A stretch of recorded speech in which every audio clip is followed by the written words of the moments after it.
Aujourd'hui, c'est la 200e de Bibi Blabla. You know what? I'm happy.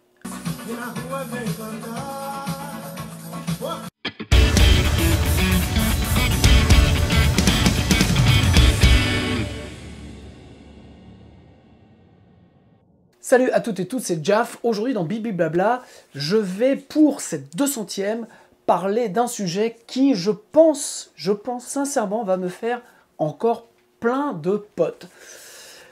Donc le sujet de ce Bibi Blabla est guitariste, votre son de guitare, on s'en fout.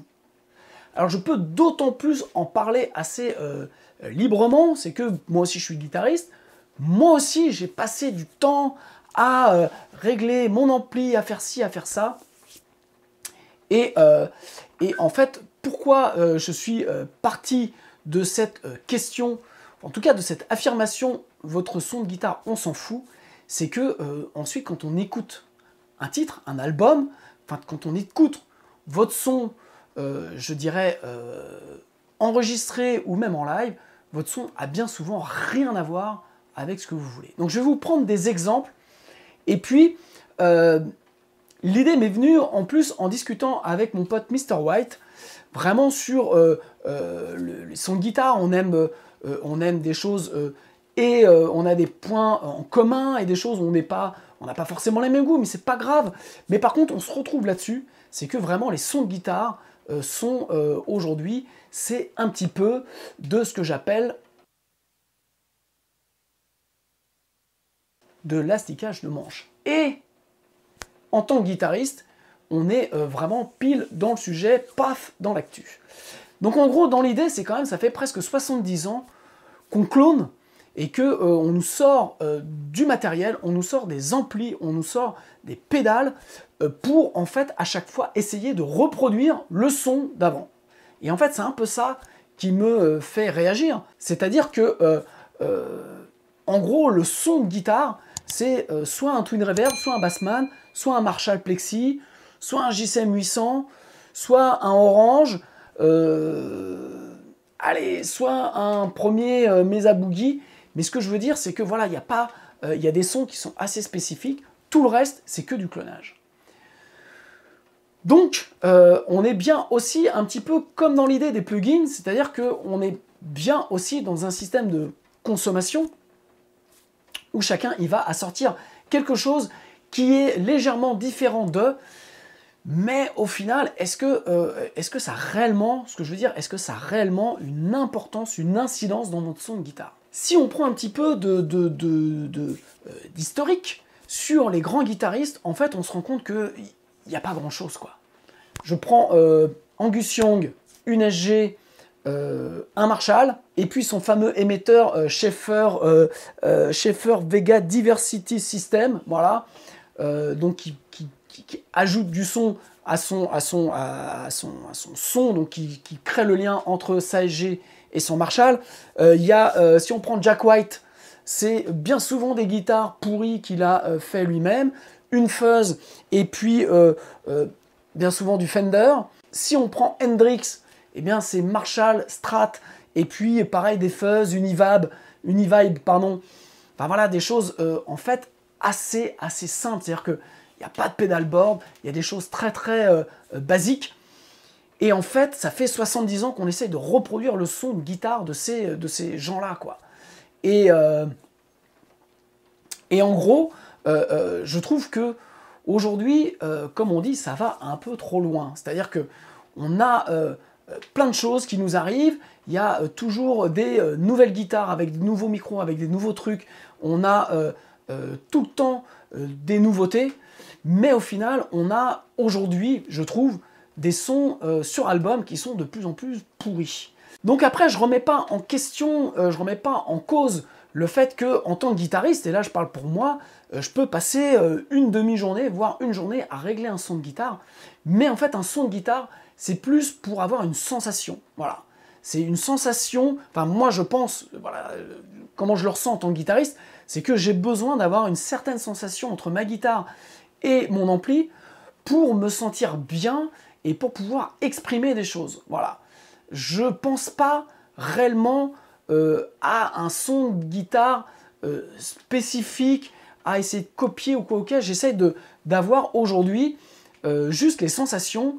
Et en fait, maintenant, en fait, mes sensations, je les ai assez rapidement, assez simplement. Et ça me rappelle en 2014, quand j'ai monté mon précédent groupe Ego Miss Blinded, où on était encore, voilà, on commence à faire de la scène, tout le monde avait des grosses têtes Mesa Boogie, ou des grosses PV, enfin bon, voilà, il y avait plein de concepts, et moi je suis arrivé sur scène avec ça, voilà, avec une tête de 15 watts, voilà, donc qui se portait comme ça, parce que je voulais pas amener ma vieille tête JMP en concert, et je vous cache pas, quand j'arrivais sur scène avec ça, tout le monde se foutait de ma gueule. Maintenant, quand je commençais à jouer, ça faisait tout de suite moins les malins, et surtout, il y avait des ingé-sons en façade qui me disaient oh, « Putain, mais c'est facile à faire le son, j'ai mis un coup de bas, et puis c'est fini. » Et en fait, mon son de guitare, alors j'avais un pédalboard avec des effets, mais en fait, 80% du temps, mon son de guitare, c'était ma vigier en direct, dans le gain de l'ampli, et puis c'était tout, en fait. Le reste était en insert, un petit delay, de temps en temps, j'ajoutais un phaser, ou un flanger, ou un chorus, mais en fait, au final, c'était assez simple, ou une wah-wah, bref, je dirais un pedalboard assez vintage, assez conventionnel, avec peu d'électronique, et au final, je dirais un son qui était plein, donc le gain de la orange, donc c'est la Jim Root, était réglé à 60%, ce qui aussi est un autre, je trouve, défaut, c'est-à-dire que bien souvent, moi je le vois en studio, les guitaristes mettent les distos à fond, et en fait la disto à fond a tendance à compresser, à surcompresser le son, et à retirer toute la dynamique. Les guitaristes dont on a parlé juste avant, Angus Young, je dirais Jack White, Hendrix, et puis on peut prendre aussi Gary Moore, on peut prendre aussi Tom Morello, voilà, on peut en prendre plein, sont des guitaristes qui jouent vraiment sur la dynamique de l'ampli et non pas sur la distorsion. Donc c'est un savant mélange entre les deux, c'est-à-dire de jouer vraiment avec le headroom de l'ampli, donc vraiment la puissance dynamique de l'ampli, et de jouer avec, au final, très peu de saturation. On est toujours étonné de regarder les réglages ou les amplis, les réglages d'ampli de ces musiciens-là, et de se rendre compte qu'au final, la disto, ou alors, tout est à balle. Voilà, mais le volume, la disto, mais parce que les vieilles, par exemple, je pense aux vieilles têtes Marshall, les vieilles têtes Marshall, comme ma JMP, elles saturent très peu, quoi. Et en fait, ils allaient chercher le gros son, l'énergie, en mettant le préamp à fond et le volume aussi à balle. Donc en fait, aujourd'hui, mon constat en tant que musicien, en tant que guitariste, et puis aussi en tant qu'ingé son, c'est que je me rends compte, sur les derniers albums qui sont sortis ou que j'ai achetés, il y a très peu d'albums où je trouve les sons de guitare bien ou intéressants comme ils pouvaient l'être avant. Je trouve que bien souvent, les sons aujourd'hui de guitare, notamment dans le rock ou le metal, sont surcompressés, puisque en même temps, tout est à balle, et au final, on n'entend plus les sons de guitare. Alors, si on reprend un peu les guitaristes dont j'ai parlé avant, on se rend compte bien souvent, comme je vous l'ai dit, que en fait, entre la guitare et l'ampli, il n'y a pas grand-chose, et qu'au final, je dirais, on a, je pense, un maximum de dynamique. Donc je pense bien sûr à Angus Young, à Jimi Hendrix, je pense à Gary Moore, notamment à Gary Moore quand il a sorti son album Still Got the Blues, où en fait c'était une Les Paul, une pédale Governor Marshall dans un Bluesbreaker 45, et tous les guitaristes, donc là on était au début des années 90, tous les guitaristes souhaitaient avoir ce son.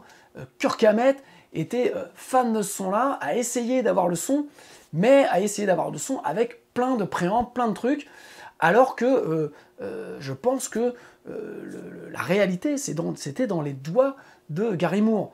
Je pense aussi à un autre guitariste, Tom Morello, de Rage Against the Machine, qui a le même setup, ou quasiment les mêmes guitares depuis le premier album, et n'a jamais eu de meilleur son que sur le premier album. Ce qui vient me faire penser à la deuxième possibilité, c'est que en fait, le son de guitare est en fait ultra dépendant de la personne qui va mixer. Voilà, donc il y a déjà la phase d'enregistrement, mais surtout le mix, et ça je peux en parler, en plus, c'est que un son de guitare, vous pouvez le faire sonner différemment. Et je reprends l'exemple de Tom Morello, qui a donc quasiment toujours le même setup depuis qu'il a commencé. Le son de ses guitares sur le premier album est juste fantastique. Enfin, pour moi, fait partie des meilleurs sons de guitare que l'on trouve sur album. Et puis, vous écoutez sur Evil Empire, il est aussi bon, mais c'est moins bien. Je trouve que sur le Battle of Los Angeles, c'est encore moins bien. Et en fait, ce qu'il y a, c'est que voilà, ça a été mixé par des musiciens différents, mais par des producteurs différents, par des ingé sons différents, mais lui, il a toujours la même tête JMC 800, le même baffle, et quasiment les mêmes guitares, et des effets voilà, qui tiennent sur un petit pedalboard comme ça. Même chose avec Angus, je dirais, il a toujours des SG, alors ok, il va changer de SG, mais c'est toujours quasiment les mêmes choses, toujours des vieux Marshall, et pourtant, par exemple, je trouve que sur le dernier album, les sons de guitare, moi je suis pas ultra fan des sons de guitare du dernier album de AC/DC. Pourquoi? Parce que je trouve que la prod en général est un petit peu, je ferai le reproche de toutes les prods modernes, c'est-à-dire que tout est un peu tassé, tout est un peu compressé, tout est un peu à balle, et donc tout ça manque de respiration, tout ça manque de dynamique.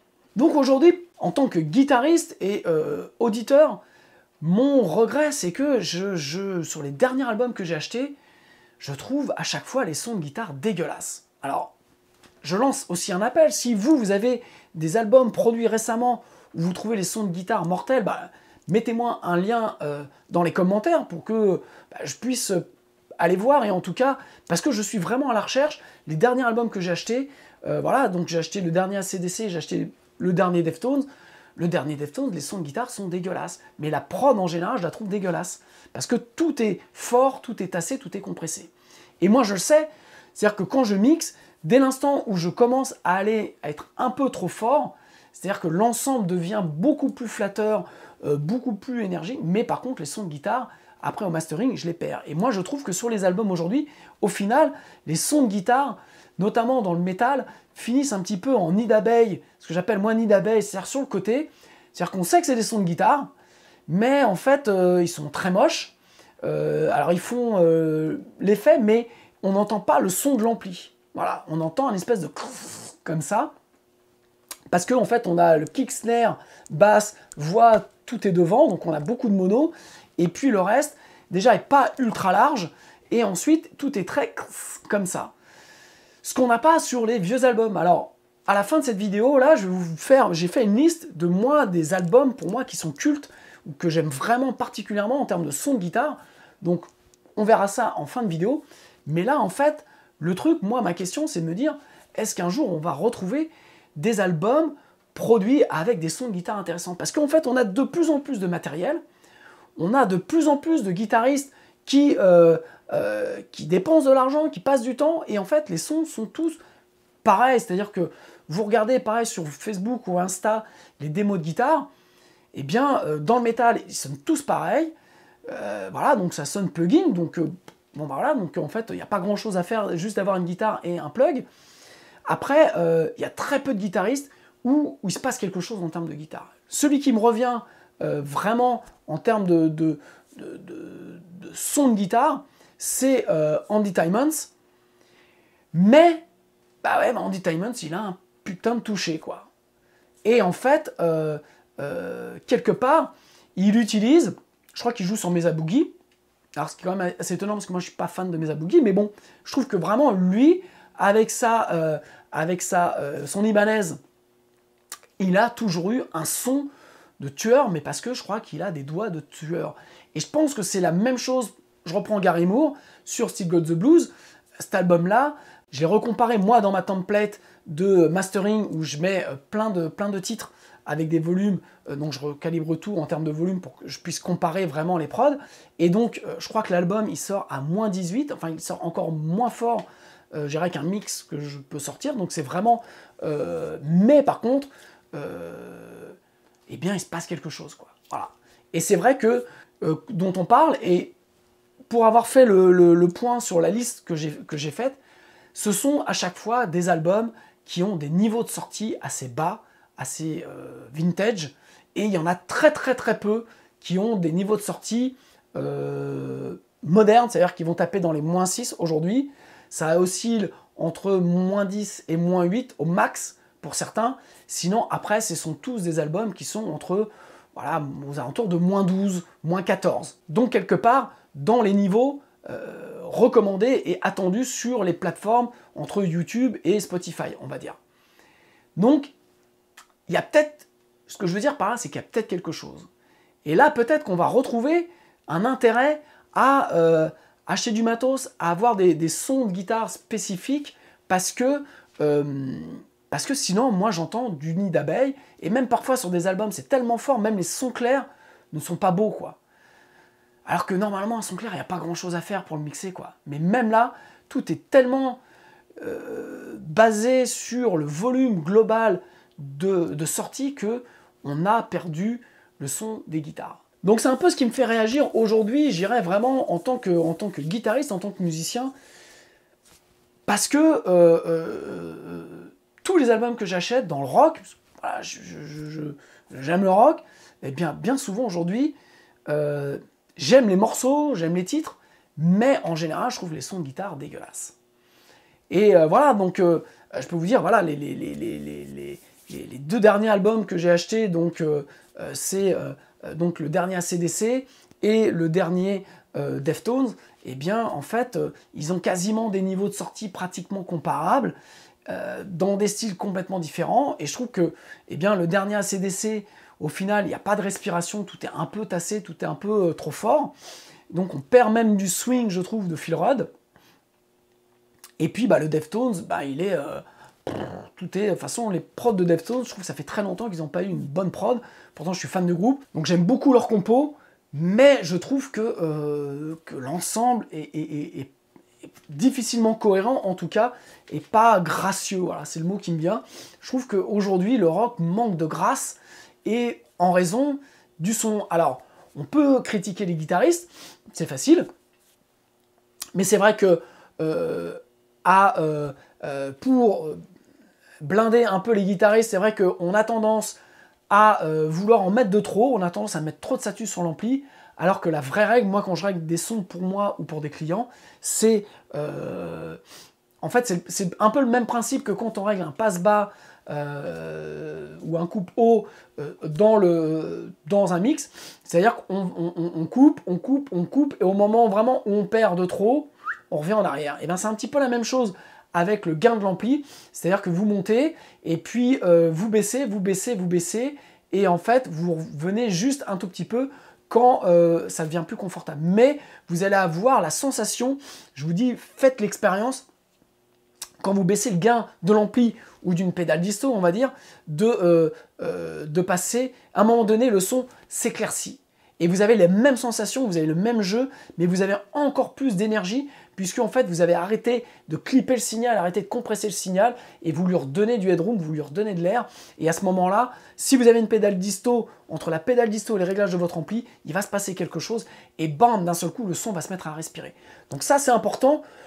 Si j'ai un conseil à donner, essayez j'ai fait une vidéo bibi blabla sur comment régler son overdrive, donc je vais vous mettre le lien là, mais c'était ça, c'est-à-dire bien souvent le tube screamer, si vous jouez par exemple sur un Mesa Boogie ou sur un ampli qui a déjà du gain, et bien vous mettez le gain à 0 sur le tube screamer, juste ça va vous faire une espèce d'EQ et de compresser un tout petit peu le son qui va dans le préamble de votre tête, va donner vraiment, j'irais, toute l'énergie qu'il faut. Mais pour ça, il faut savoir jouer, et notamment, il faut baisser les gains, les distorsions d'ampli et de pédale pour, au contraire, avoir du headroom, pour, au contraire, avoir de la dynamique, de sursaturer, vous écrasez le son. C'est toujours le même principe d'écraser. Et si on écrase de trop, et bien après, dans le mix, on a du mal à faire sortir parce qu'on a un gros son en solo, mais dans l'ensemble, ça manque de dynamique, ça manque de headroom. Donc, voilà, moi je milite pour ça, pour que les guitaristes mettent moins de disto à leur ampli, pour que les ingé-sons fasse des mix et des masters moins forts.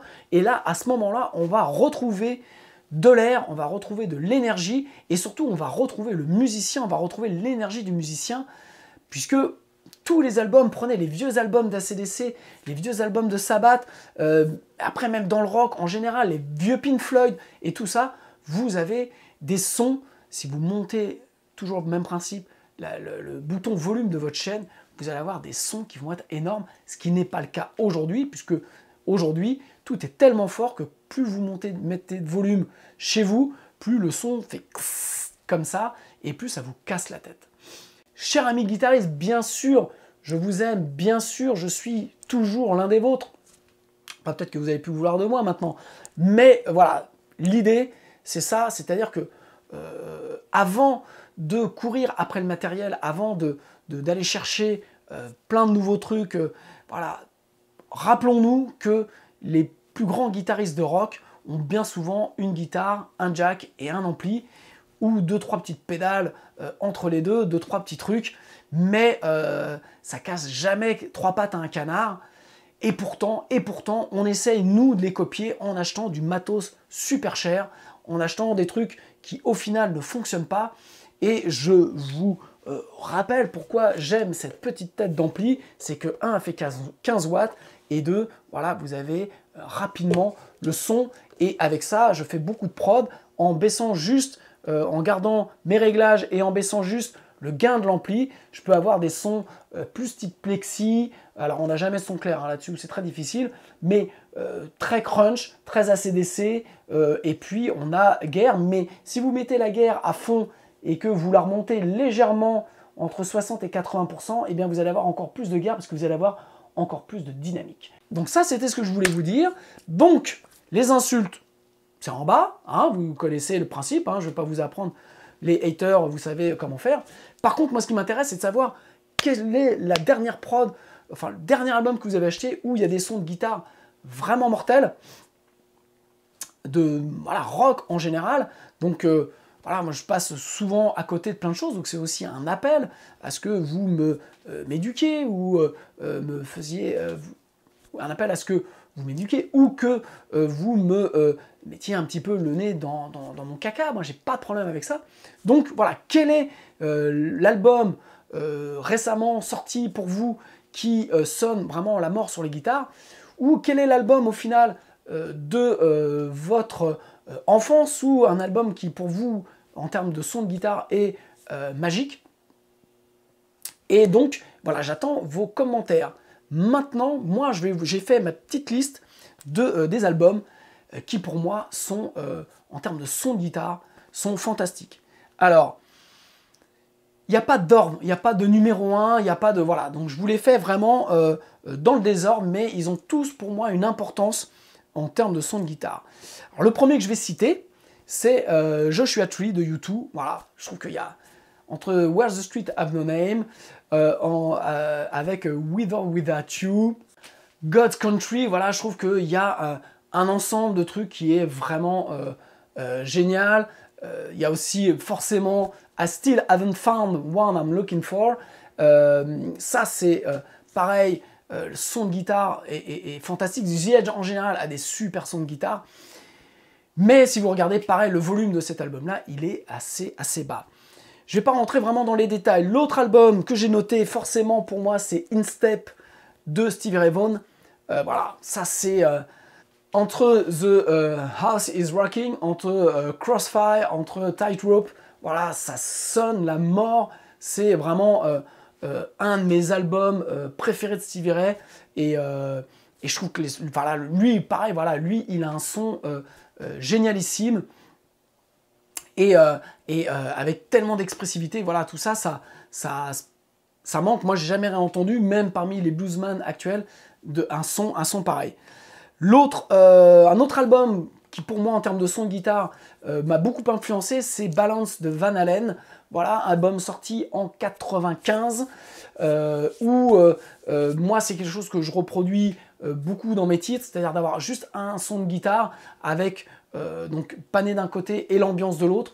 Donc ça, c'est vraiment un truc moi qui m'a vachement influencé, j'aime beaucoup ça. Les sons de guitare sur cet album-là sont juste énormissime.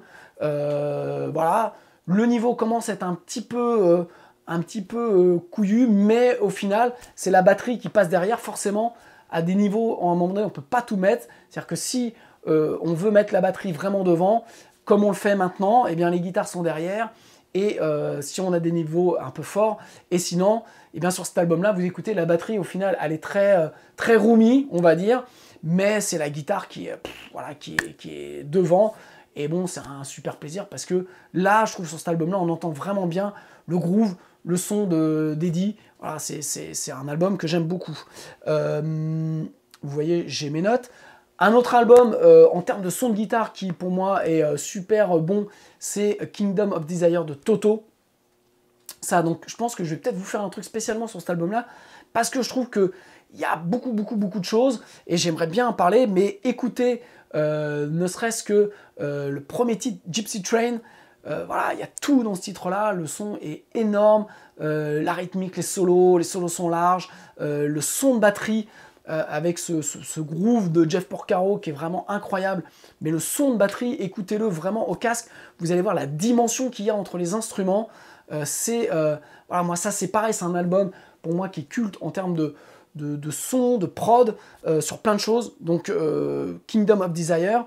Ensuite, alors sur Pink Floyd, je suis toujours embêté parce que voilà, moi mon album préféré c'est Animals. Voilà, j'adore cet album-là.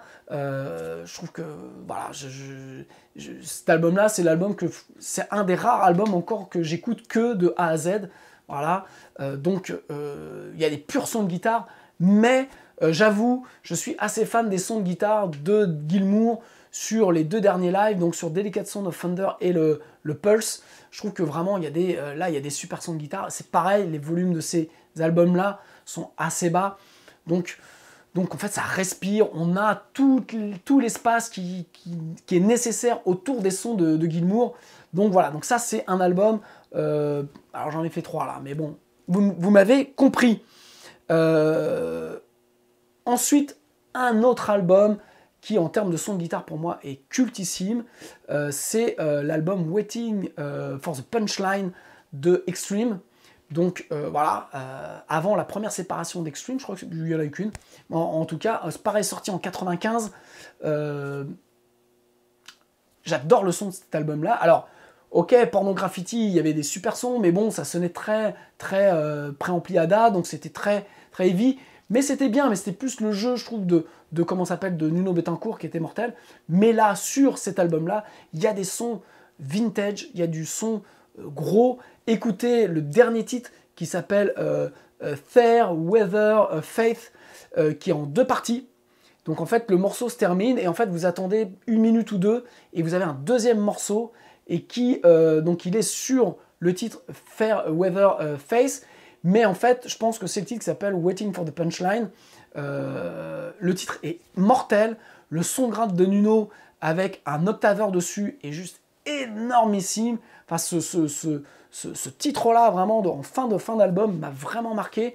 Alors, il y a des super sons de guitare, mais même There Is No God, le premier titre, le son de guitare de Nuno est juste fantastique. Donc ça, c'est un album, pareil, où le son de guitare, pour moi, est juste magique. Le premier album de Rage Against the Machine, voilà, donc cet album-là, pour moi, c'est la prod parfaite, c'est le son parfait, tout est parfait, voilà, tout est à sa place, tout respire. J'ai jamais entendu un album avec autant de dynamique. C'est, voilà, moi, c'est mon Graal. Voilà, je pense que j'y arriverai jamais, mais en tout cas, c'est vraiment mon Graal. Et c'est vrai que vous pouvez écouter plein d'albums et comparer et revenir à chaque fois sur ce titre, sur cet album-là, et en fait les autres sonnent le cul à chaque fois, quoi. C'est ça qui est incroyable, c'est que en tout cas moi à mes oreilles, c'est le truc où j'ai absolument rien à dire. Même dans les albums dont je vous cite, j'ai toujours un truc à dire, mais là, dans cet album-là, du premier album de Rage Against the Machine, il n'y a rien, tout est parfait. Donc allez écouter les sons de guitare de Tom Morello, voilà. Il avait voilà, sa guitare avec le MG, je ne sais plus quel modèle c'est, bref, on s'en fout, sa Telecaster, son GMC 800, son baffle, et 2-3 petites pédales, une Whammy, une wah, 2-3 merdes, et puis ça défonce. Voilà, donc c'est bien la preuve que... C'est bien la preuve qu'on peut y arriver, voilà. Donc ça, c'est un truc, moi, en tout cas, j'oublie pas. Autre album important pour moi en termes de son de guitare, Joe Satriani, Crystal Planet. Alors, oui, Flying in a Blue Dream, oui, Surfing with Alien, c'était une claque, mais le son était assez synthétique, je trouvais. Sur Crystal Planet, il y a eu une énergie, c'est un album qu'il a fait, donc qui est sorti en 97-98. Il l'a fait en basse batterie guitare, donc je crois que c'est Jonathan Stuart Tam à la basse, Jonathan Mover à la batterie. Il y a Eric Valentine qui a fait quelques arrangements, et puis un autre mec qui s'appelle Eric Codio aussi qui a fait quelques trucs. Mais en gros, tout a été fait basse batterie guitare à l'ancienne. Et les sons qu'a Joe là-dessus, je crois que c'est le premier album qu'il a enregistré avec sa tête PV GSX, je sais plus comment ça s'appelait. Et pour moi, il n'a jamais eu de meilleur son qu'avec ce système-là, avec ce matos-là. Voilà, donc ça, c'était cet album-là. Il y a des univibes, il y a des effets qui viennent parfois... et en fait, tout est gras, tout est vintage, tout sonne vraiment bien. J'adore le son de cet album-là. En plus, il y a des compos de tueurs. Donc, Crystal Planet, en termes de son de guitare, pour moi, est une référence. Ensuite, Pantera, Far Beyond Driven. Driven. Voilà, donc ça, c'est un album, pareil, qui est très spécifique dans sa production, avec beaucoup de... très creusé, mais le son des grades, voilà, est énorme. Et d'ailleurs, je me souviens, ce qui est drôle, pour en revenir un petit peu à ce qu'on disait tout à l'heure, c'est que tout le monde cherchait à savoir comment Dimebag avait ce son si spécifique. Donc il y en a qui mettaient vraiment, il y avait eu des hypothèses à l'époque, tout tournait. Et puis en fait, on s'est rendu compte après que c'était sa Washburn, essentiellement dans un Randall à transistor, et qui donnait ce son énorme, spécifique. La prod, il fait pour beaucoup, il y a de l'espace. La batterie aussi est tellement spécifique en termes de son, puisqu'elle fait clac, clac, clac, clac, clac, qui laisse vraiment tout l'espace sur les guitares. Mais c'est osé comme son. Et voilà, donc ça, c'est un des albums en termes de son de guitare que j'aime beaucoup. Très loin de mes goûts personnels en tant que guitariste, mais ça marche. Et ça met la baffe, quoi. Donc voilà, cet album de Pantera. Ensuite, un autre album, Avia Musicum d'Eric Johnson. Voilà, c'est un album que j'ai vachement écouté dans les années 90. Voilà, Eric Johnson, il avait 3 amplis, un Plexi Marshall, il avait un Fender, je me souviens plus lequel, il avait un Howard Dumble. Et donc c'était voilà, en termes de son, des effets, donc il avait un pédalier qui était assez compliqué, mais c'était que des vieux trucs vintage qu'il avait dedans. Bref, ce mec-là est un malade, mais je trouve que autant il en a fait beaucoup dans le réglage. Enfin, cet album-là, visiblement, il a mis, je crois, 3 ans pour l'enregistrer. Il a enregistré, enfin, il allait jusqu'à regarder les médiators, le son des médiators. Enfin, il a tout pris, le son des câbles, le son des cordes. Enfin bon, il a été complètement fou pendant 3 ans pour l'enregistrement de cet album. Mais en termes de son, voilà, il se passe vraiment des trucs. Il y a des sons type violon. Alors, c'est dû à son jeu aussi. Mais voilà, les sons de guitare sont absolument magiques sur cet album-là. Donc, si vous ne connaissez pas, allez écouter cet album. Ensuite, l'album par le... Ensuite, voilà, il y a un album qui a été ultra important pour moi, que j'ai peut-être l'album que j'ai le plus écouté dans ma vie. C'est Still Got the Blues de Gary Moore. Voilà, donc je le disais, une Les Paul, une pédale Governor, un Blues Breaker et Zoo Gallinette. Voilà, ça, on n'a pas fait mieux, je trouve, en termes de son de guitare. Il y avait tout. Ensuite, Gary a joué en tournée, il jouait avec juste sa Les Paul et un Soldano, donc un solo 100. Voilà, il y avait le son. À la fin de sa vie, il est retourné sur Marshall, et je m'excuse, pourtant j'aime Gary, mais il n'a jamais eu un son aussi merdique. Voilà, tous les lives que j'ai vus à Montreux et tout ça, le son est juste dégueulasse. Donc je pense que voilà, il était un peu déjà parti, Gary. Mais cette période-là, même l'album qui a suivi, After Hours, où là je pense qu'il avait enregistré tout avec un Soldano. Voilà, il avait le son, mais Still Got the Blues, c'est vraiment le son, il a donné ce son qui est le croisé entre le hard rock des années 80 et le blues. Donc il a fait vraiment ce blues, ce British blues survitaminé qui a relancé plein de trucs, qui a donné vraiment, je pense que cet album-là a influencé mais énormément de musiciens. Donc je pense que c'est vraiment un album qui est majeur pour les guitaristes à ce moment-là, parce que c'était la baffe. On avait Steve Vai, on avait tout ça, on avait Satriani, on avait tous les guitares permanentées, mais Gary est sorti avec cet album-là, donc c'était juste avant la vague grunge, et donc il a arrêté les permanentes, les Moulburn, et il est retourné à un truc roots, mais avec ce son-là qui, quelque part, on l'a retrouvé sur beaucoup d'albums de Seattle, vraiment ce mélange de hard rock bluesy, vraiment tous les guitaristes à ce moment-là essayaient d'avoir ce son, alors que c'était, bon, ok, c'était une super Les Paul dans un vieux bluesbreaker avec une Governor, mais c'était surtout les doigts de Gary, et ça, j'irais, on pourra faire ce qu'on veut, mais on n'y arrivera jamais. Donc, Still Got the Blues, il y a de la Les Paul, il y a de la Strat, il y a de la télé, mais il y a un son qui est juste magique. Ensuite, un autre album en termes de son de guitare qui a été ultra important pour moi, c'est Science de Incubus. Voilà, c'est pareil, donc j'ai raconté, j'avais vu Incubus en première partie de Korn en 97 au Zénith, et donc ça a été la claque. J'ai acheté cet album-là, et sincèrement, encore aujourd'hui, en termes de prod, en termes de son, voilà, je trouve que le niveau est un peu fort, donc il oscille entre -10 et -8, donc là c'était fin des années 90, on commençait à pousser un peu les trucs, mais le son général, voilà, pour moi est une référence, j'adore ce son, c'est assez brillant, il y a beaucoup de bas, voilà, il y a un truc que j'aime beaucoup qui, moi, m'a influencé, parce que vraiment, quand j'écoute ce que je fais, mes oreilles sont un peu calibrées comme ça. En tout cas, j'essaye d'aller vers ça. Mais voilà, donc ça, c'est un album pour les gros sons de guitare. Voilà, quand ça rentre, ça pète. Avec ce côté fusion, je trouve qu'on n'a pas fait grand-chose de mieux depuis. On reste dans la même un peu génération. Il y a l'album Issues de Korn, voilà, qui, je trouve, a quelques beaux sons de guitare. Alors, je l'ai réécouté récemment. Il y a des trucs qui m'ont moins plu, mais en général, il y a beaucoup d'inventivité sur les sons, les réponses entre les deux guitaristes, entre Ed et Munky. Donc il y a vraiment un truc fort. La prod est pas mal, assez spéciale. La basse est super devant. Parfois les guitares sont un peu en retrait, mais voilà, ça fonctionne. Et clairement, en termes de son de guitare à l'époque, cet album-là, c'était pour moi, c'était vraiment un truc important.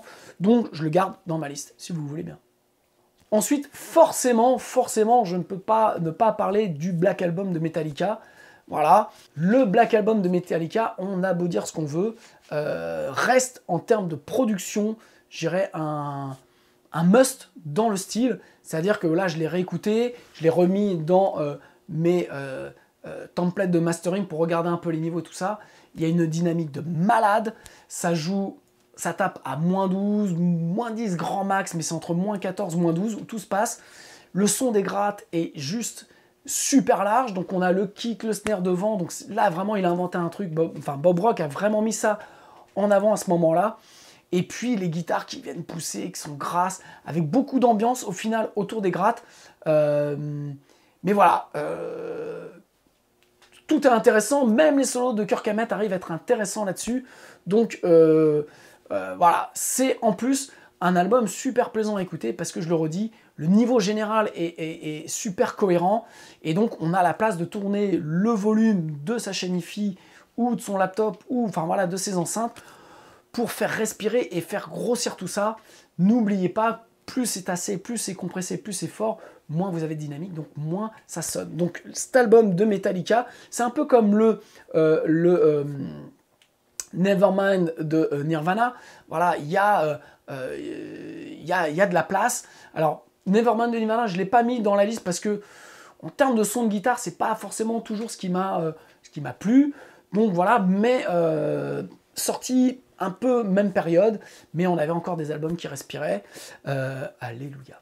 Ensuite, un album en termes de son de guitare qui est juste fantastique, c'est OK Computer de Radiohead. Alors après, on peut dire quasiment tous les albums qu'on suivi de Radiohead, il y a des sons de guitare qui sont fantastiques, des guitaristes qui vont vraiment, pour le coup, chercher du son, mais c'est toujours quelque chose d'assez organique. On a gardé quelque chose d'organique, et cet album-là, bon, en termes de prod, en termes de son de guitare, c'est juste une balle.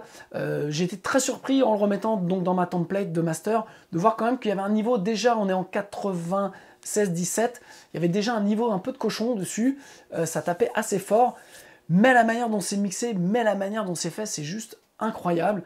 Voilà, je pense que c'est des trucs qu'on a du mal à reproduire, mais voilà, les sons de guitare sont juste fantastiques, les sons clairs sont vraiment clairs, il y a quelque chose. Voilà, c'est beau. Ça me fait penser à un autre album voilà, qu'on peut rajouter dans la liste, c'est le Grace de Jeff Buckley, donc enregistré et produit, mixé par Andy Wallace. Donc voilà, vous écoutez les sons d'Alléluia, voilà, le son de la guitare, la Telecaster de Jeff Buckley, c'est juste magique. Et même le titre Grace, enfin voilà, il y avait des sons, il y avait des choses, je pense, assez simples, qui étaient bien travaillées, où on laissait vraiment la place, mais on avait une résonance de l'instrument. Et voilà, cet album-là aussi, en termes de son de guitare, est ultra, ultra important. Ensuite, je mettrai... alors, je l'ai mis dans ma liste, mais en le réécoutant. Donc j'ai fait ma liste comme ça de ressentis de musiciens et de mes émotions en tant que guitariste. Donc j'ai mis dans la liste Passion and Warfare, donc de Steve Vai. Et puis donc je l'ai réécouté ce matin en préparant ce Bibi Blabla. Et au final, bon, j'étais un peu moins fan des sons de gratte. Mais, n'oublions pas que Steve Vai a enregistré cet album-là quasiment chez lui. Voilà, il a fait ça, j'allais dire, entre tournées avec Whitesnake, mais c'est faux, puisque en fait, il est entré dans Whitesnake après. Mais je crois qu'il était entre deux, peut-être avec Frank Zappa. Il tournait encore avec Frank Zappa. Enfin, en tout cas, voilà, c'est ce que j'avais vu. Il tournait, je pense que c'est Frank Zappa. Et puis, donc, il a fait Passion and Warfare chez lui. Donc, à l'époque, on est dans les années 80. Donc, vous imaginez le matériel qui est assez rudimentaire. Donc, en réécoutant, les sons de guitare sont un poil brillants. Mais il y a quand même du pur son. Et puis, voilà, le jeu.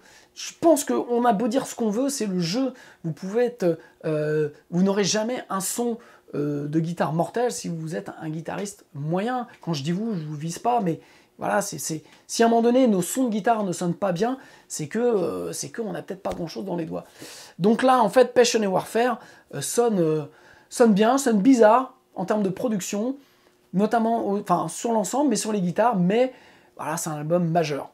Et dernier album que j'ai noté, après sûrement j'en ai oublié, il y a Mars Volta, Deluses in Comatorium. Voilà, le premier album de Mars Volta.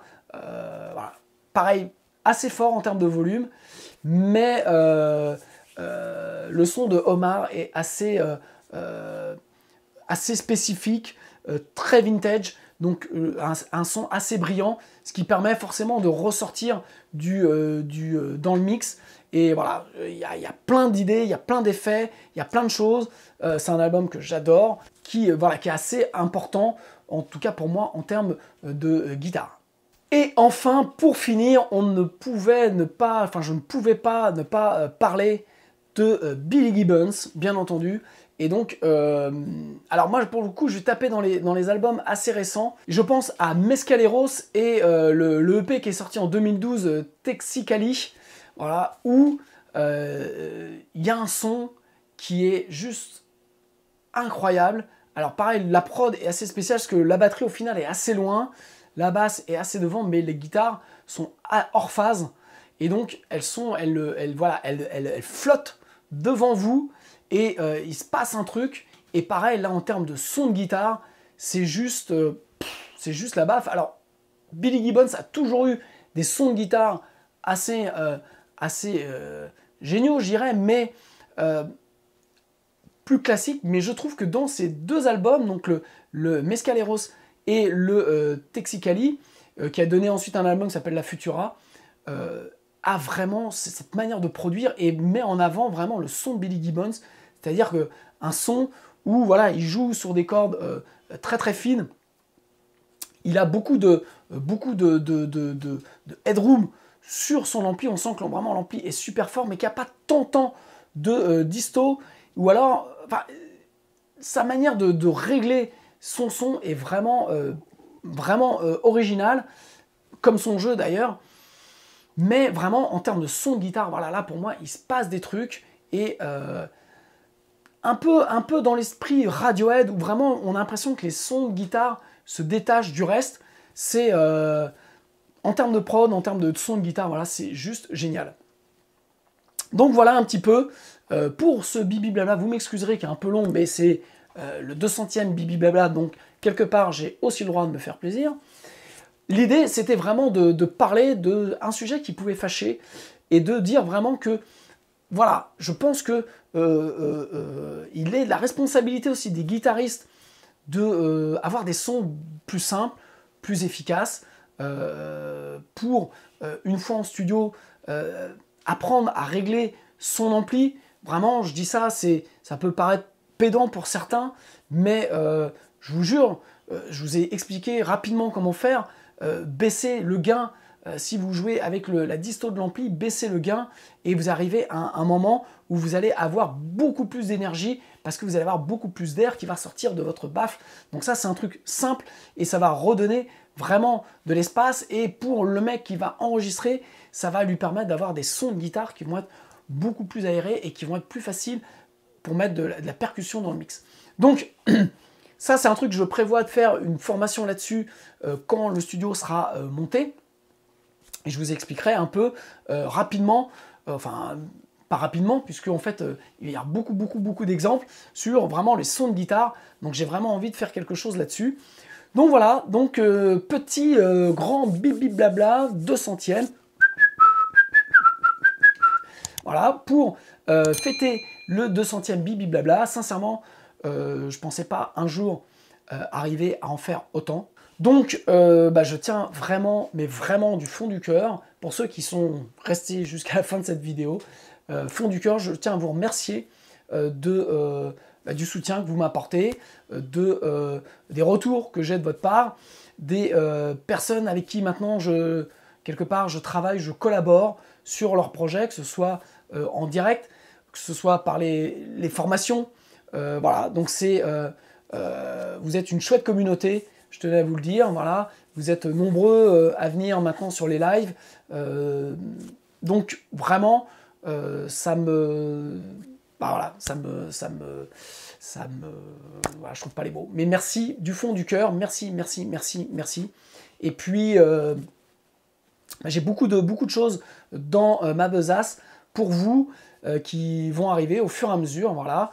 Je pense qu'il y a plein de choses qui vont vraiment être plus percutantes quand je vais avoir le studio, parce que vraiment, notamment, l'idée de ce studio-là, c'est de permettre de pouvoir vraiment faire toutes les tutos et toutes les formations possibles et imaginables. Donc, voilà, vous aurez d'autant plus de contenu. Donc, encouragez-moi pour les mois qui vont arriver pour la construction du studio. Et puis, voilà, j'attends vos retours sur ça. Je sais qu'on en a... Donc, nous, on en a parlé beaucoup avec Mr. White sur les sons de guitare, sur ce fait que, voilà, au final, on passe notre temps à cloner des sons qui datent des années 70, voire des années 80, et que depuis, au final, moi, je trouve, depuis vraiment les années 2000, il y a très peu d'albums avec des vrais sons de guitare qui sont sortis. Alors, je repense, j'ai oublié forcément l'album des White Stripes, qui est vraiment, pour le coup, là, pareil, avec des sons très spécifiques. Mais voilà, bien sûr, j'en ai oublié, bien sûr que la liste n'est pas complète, mais voilà, je voulais un petit peu, en tout cas, moi, vous donner les albums, comme ça, qui m'ont marqué en tant que guitariste, et forcément, je pense que j'en ai oublié, mais voilà, j'attends vos commentaires, je vous embrasse, et puis je vous dis à très bientôt, ciao.